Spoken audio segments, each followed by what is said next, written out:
A las 21:32 volvemos sobre un tema, ya lo hemos intentado de alguna manera abarcar en sucesivas oportunidades, la crisis venezolana que sigue dando, por supuesto, muchísima tela para cortar, y particularmente la diáspora venezolana, el gigantesco proceso de exilio que se está produciendo con miles y miles de venezolanos que a diario tratan de salir del país a través de Colombia. Una cifra que se estipula a estas horas de por lo menos 4 millones de venezolanos que se han marchado del país caribeño. Está en línea la socióloga Claudia Vargas, especialista en temas migratorios. ¿Qué tal, Claudia? Buenas noches. Hola, buenas noches. Gracias por el contacto. Bueno, a ver, Claudia, ¿es más o menos, está fundada la cifra esta, 4 millones de venezolanos en el exilio a estas horas? Sí, claro, por supuesto, porque si bien es cierto que aún los organismos multilaterales están, digamos, muy por debajo de esa cifra, hay que tener en cuenta que cada uno de ellos hace proyecciones y esas proyecciones en su metodología indican que no tienen en cuenta, por ejemplo, las personas que tienen doble nacionalidad.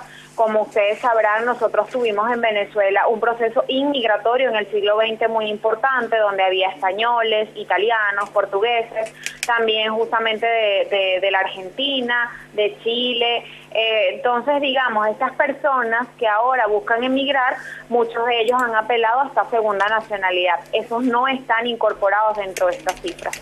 También hay una subestimación a partir de la cifra de los venezolanos ilegales. ¿Cuántos venezolanos han tenido que salir por vías, digamos, al margen de la ley, sin pasaporte, donde no pueden registrarse, donde simplemente llegan a los países a hacer lo que sea? Eso es otra subestimación. Y también hay una subestimación en lo que se refiere a las solicitudes de asilos y refugios, que la propia ACNUR ya reconoce que son más de 500.000 las diferentes formas legales que están buscando los venezolanos ahora en el primer trimestre del 2018 para poder permanecer legal en otros países. Ahora, Digamos, este es un proceso que se parece mucho, por ejemplo, a la diáspora siria, ¿no? Digo, porque los venezolanos que migran, una gran mayoría de ellos, terminan alojados en campamentos en la vecina Colombia, ¿no? Claro, además es un proceso inédito, yo diría que del continente y de la región, porque si bien es cierto, la región siempre ha tenido un comportamiento migratorio, bueno, que somos de tránsito, receptores o emisores según el contexto histórico, en el caso venezolano no solamente es que la gente está emigrando, sino las grandes cantidades de personas que están saliendo, que además han obligado a los países y a los organismos internacionales a tomar esta especie de medida como el caso de los campamentos. Y además un pequeño paréntesis con respecto a la situación siria. En Siria uno sabe que hay un contexto de guerra, en Siria uno sabe que hay una situación concreta, pero en Venezuela no tenemos tal contexto de guerra. En Venezuela tenemos una situación que ni siquiera está definida, en el sentido de que sabemos que hay una crisis, pero que no sabemos cuándo va a tener final, porque las propias características, digamos, políticas, que es donde tiene la raíz todo, pues la hacen un poco más compleja de definir en el tiempo, ¿no? Yo me estaba acordando un poco cuando veía las imágenes de la migración venezolana, la forma en que pugnan por salir de su país. Me acordaba un poco de cómo llegaron desde fines del siglo XIX a comienzos del siglo XX nuestros ancestros italianos, entre otros, a la Argentina, ¿no? Que llegaban con lo puesto, absolutamente sin nada. Absolutamente. De hecho, las personas que están saliendo, digamos, desde hace 2 años para acá, sobre todo se ha incrementado en el 2017 hasta ahorita que estamos hablando nosotros, pues estamos hablando de personas, primero de la pirámide social. Eso no ocurría años atrás. Estamos hablando de personas que son de los estratos más bajos a nivel socioeconómico y están buscando salir de Venezuela, bien sea para mandar remesa o para poderles brindar a sus familiares que se quedan en el país algo tan básico como el acceso a un medicamento o el acceso a la propia alimentación, porque los altos costos de la vida en Venezuela no le permiten con un salario en bolívares poder tener acceso a 2 cosas tan básicas como es. Uh-huh. Y digamos, ¿existe una mínima red de contención en Venezuela en este momento, justamente a raíz justamente de esta crisis que se manifiesta en todos los órdenes? En el aspecto sanitario, ¿el sistema de salud pública está quebrado? Sí, no solamente está quebrado, Ricardo, sino que simplemente no funciona. Basta con ver cómo está el sistema sanitario en Venezuela para darte cuenta, primero, que se ha incrementado la mortalidad infantil, que además hay que decir que eso es un indicador de desarrollo. Nosotros hemos tenido el regreso de enfermedades que ya habían sido superadas y que propios investigadores y médicos venezolanos habían conseguido la cura. Ejemplo, la malaria, el paludismo, la fiebre amarilla, la tuberculosis.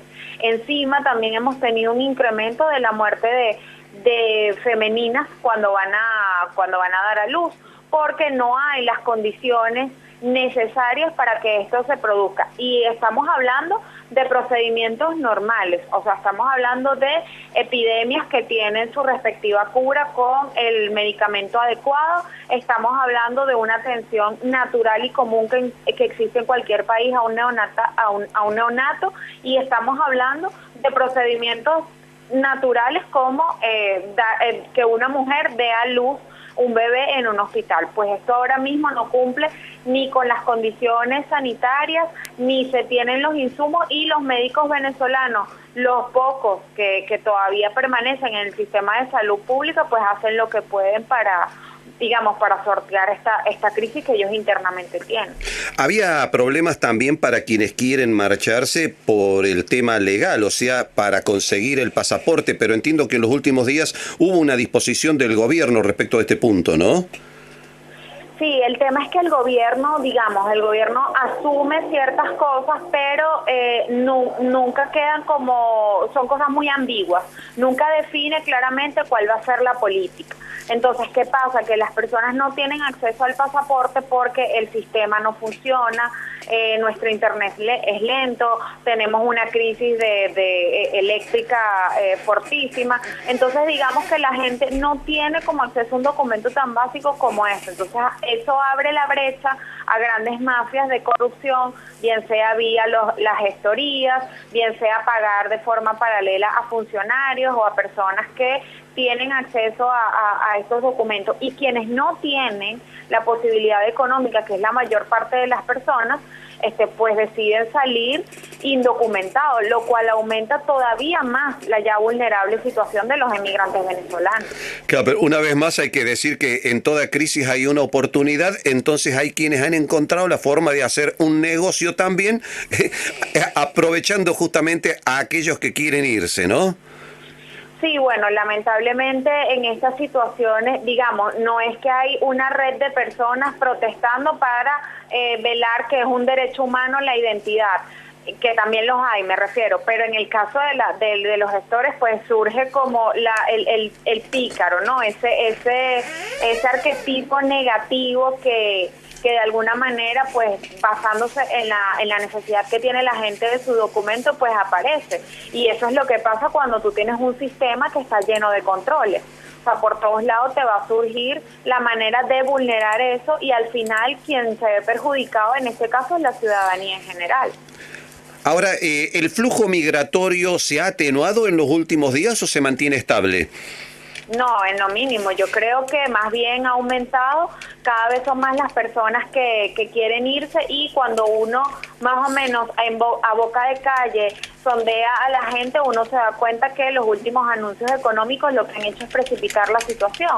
Estamos hablando que la pequeña y mediana empresa en Venezuela no va a poder resistir el nuevo aumento salarial que el presidente ha impuesto que las empresas tengan. Los controles económicos se mantienen aún cuando supuestamente ya deberían haberse levantado porque hace 2 semanas así ellos lo dispusieron, pero igual la gente está cerrando empresas, no hay acceso al trabajo, y por supuesto la primera salida que consiguen algunos venezolanos es claramente salir de Venezuela a buscar otras oportunidades. Más allá de que evidentemente el país que en este momento más venezolanos se está acogiendo es Colombia, ¿cuáles son los otros destinos? Bueno, ya fundamentalmente los países de la región. Colombia es uno de los principales receptores, porque hay que decir algo importante. La principal inmigración venezolana del siglo XX fue de colombianos. Entonces estamos teniendo allí digamos, un efecto transicional. O sea, ahora los colombianos se están regresando y hay que ver cuántos de esos son colombianos que están regresando a Venezuela y cuántos de ellos son segundas y terceras generaciones. O sea, hijos y nietos de esos colombianos. Eso en principio. Pero además Colombia se ha convertido en un país de tránsito. Está Argentina, está Chile, sobre todo para los perfiles profesionales, digamos, por las medidas que internamente ambos países han tomado para recibir venezolanos y para mantenerlos en un estatus legal. Perú, Ecuador también se han convertido en unos grandes receptores a nivel de la región, y por supuesto Brasil, porque al igual que Colombia comparte frontera con Venezuela, y por supuesto se vuelven como, digamos, los vecinos, los salvoconductos que tienen los venezolanos como para salir más rápidamente del territorio nacional.